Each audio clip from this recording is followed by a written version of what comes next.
Hello viewers, welcome to my channel. என் பயணம் உங்களுடன். இன்றைக்கி நம்ம ரொம்ப ட்ரெடிஷ்னலான ரொம்ப ஹெல்த்தியான ஒரு ரெசிபி தான் பார்க்க போகிறோம். அது வந்து ராகி இட்லி. ராகி இட்லி பண்ணுறதுக்கு இந்த மாதிரி நம்ம 2 கப் அளவுக்கு ராகி எடுத்துக்கலாம். எந்த கப்பில் ராகி எடுக்கிறோமோ அதில் 1 கப் அளவுக்கு இட்லி அரிசி எடுத்துக்கலாம். 1/2 ஸ்பூன் அளவுக்கு வெந்தயம், 1/2 கப்பு வெள்ளை உளுந்து எடுத்துக்கலாம். 1 ஸ்பூன் அளவுக்கு ஜவ்வரிசி. So 2 cup ragi, 1 cup idli அரிசி, 1/2 கப் வெள்ளை உளுந்து, 1 ஸ்பூன் இல்லை 1/2 ஸ்பூன் வெந்தயம், 1 ஸ்பூன் அளவுக்கு ஜவ்வரிசி எல்லாத்தையும் எடுத்துகிட்டு நல்லா தண்ணி விட்டு 3-4 தடவை கழுவிக்கலாம். கழுவிட்டு ஓவர் நைட் அதை வந்து கண்டிப்பாக ஊற வச்சிடணும். ஸோ நம்ம ராகி மாவில் பண்ணுறதை விட இந்த மாதிரி ஃப்ரெஷ் ராகி வச்சு பண்ணுறது ரொம்ப நல்லது. ஓவர் நைட் ஊறட்டும். ஸோ நல்லா வந்து ஊறி பார்த்திங்கன்னா தெரியுது, ராகி எல்லாம் அப்படியே கலரே மாறி இருக்குது. இப்போது கிரைண்டர்லேயோ இல்லை மிக்சிலேயோ நீங்கள் எடுத்துருக்க அளவுக்கு தகுந்த மாதிரி வச்சு அரைச்சிக்கலாம். ஸோ நைஸாக அரையணும்.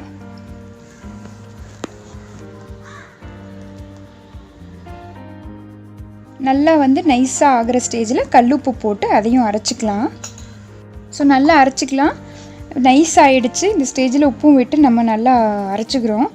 நைஸ் ஆனதுக்கப்புறமா இந்த மாதிரி ஒரு கண்டெய்னருக்கு மாற்றிக்கலாம். ராகி ரொம்ப நல்லது. அதில் கால்சியம், அயன், விட்டமின் சி எல்லாமே இருக்குது.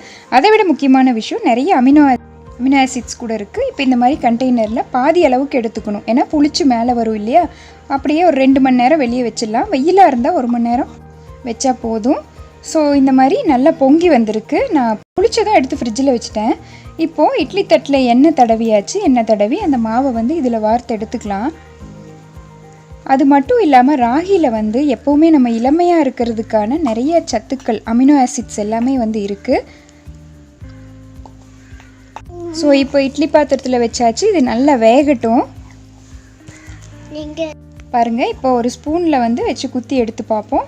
மாவு ஒட்டலை. ஸோ இட்லி நல்லா வந்து குக் ஆகிடுச்சு. ஒரு 2 நிமிஷம் அப்படியே இருக்கட்டும், அதுக்கப்புறம் எடுத்துடலாம். ஸோ நம்ம வெந்ததுக்கப்புறம் ஒரு 3-4 நிமிஷம் அப்படியே வச்சுட்டு ஸ்பூனை வந்து தண்ணியில் வந்து நனைச்சி எடுத்தோம்னா நல்லா வரும். அப்படி நனைக்காமல் எடுத்தோம்னா இந்த மாதிரி ஒட்டிக்கும். ஸோ ஸ்பூனில் தண்ணியில் நனைச்சி எடுத்தாச்சு. பாருங்கள், நல்லா சாஃப்டாக மெதுன்னு இட்லி ரெடி ஆகிடுச்சு. பார்த்தாலே தெரியுது. இந்த ராகி இட்லியோட தக்காளி சட்னி, கார சட்னி எது வேணால் சாப்பிட்லாம். கேக் மாதிரியே இருக்குது பாருங்களேன். ரொம்ப சாஃப்டாக இட்லி வந்து ரெடி ஆயிடுச்சு. இது டயபெட்டிஸ் ரெசிபின்னு தயவு செஞ்சு நினைக்கக்கூடாது. எல்லாருமே சாப்பிட வேண்டிய ஆரோக்கியமான ஒரு உணவு தான். ராகியில் வந்து ரேரான அமினோ ஆசிட்ஸ் எல்லாமே இருக்கனால நம்ம வந்து ரொம்ப எனர்ஜெட்டிக்காக இருப்போம். பொதுவாக இப்போ எக்ஸாம் டைமில் குழந்தைங்கள்லாம் காலையில் போகிறாங்க ஸ்கூலுக்கு அப்படின்னு பார்த்தீங்கன்னா ராகி கூழ் கொடுத்து விட்டால் ரொம்பவே எனர்ஜெட்டிக்காக ஃபீல் பண்ணுவாங்க. அது மட்டும் இல்லாமல் ஸ்போர்ட்ஸில் இருக்கவங்க ராகி கூழ் குடிக்கும் போதே உடனே வந்து அந்த எனர்ஜி ஃபீல் பண்ண முடியும். ஸோ இந்த ஹெல்த்தியான ராகி டிஷ்ஷை, ராகி இட்லியை நீங்கள் ட்ரை பண்ணுங்கள். எப்படி இருந்துச்சுங்கிற உங்கள் கமெண்ட்ஸை ஷேர் பண்ணுங்கள். தேங்க்யூ ஸோ மச் ஃபார் வாட்சிங்.